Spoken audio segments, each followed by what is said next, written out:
Assalamualaikum warahmatullahi wabarakatuh. Salam sejahtera untuk kita semua. Ketemu lagi dengan saya Ade Siti Haryanti dalam mata kuliah Perkembangan Peserta Didik. Sesi kedua ini kita akan membahas tentang teori perkembangan manusia.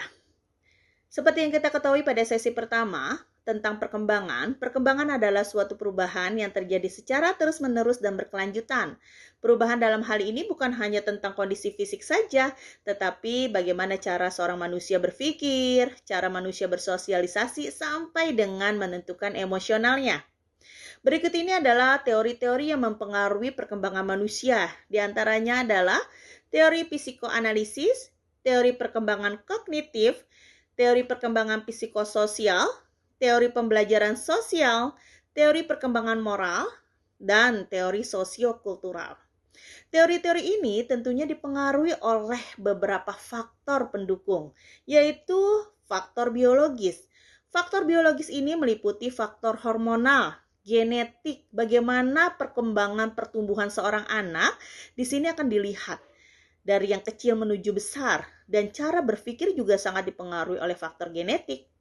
Dan juga yang kedua adalah faktor lingkungan. Lingkungan ini ada lingkungan keluarga, lingkungan sekolah, lingkungan teman sebaya, lingkungan masyarakat sekitar, sehingga lingkungan yang positif akan menghasilkan seorang manusia yang positif juga.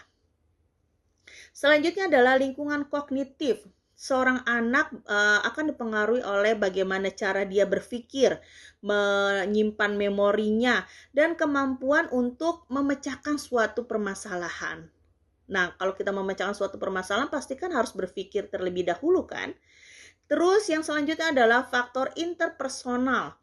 Faktor interpersonal ini adalah di mana seorang manusia itu sangat membutuhkan orang lain untuk berinteraksi, dan tentunya interaksi di sini akan dipengaruhi oleh komunikasi. Jadi komunikasi itu harus efektif. Bagaimana cara kita berteman, bagaimana cara kita menentukan opini, tentunya harus lihat bagaimana kondisi perkembangan sosialnya. Selanjutnya adalah faktor interpersonal.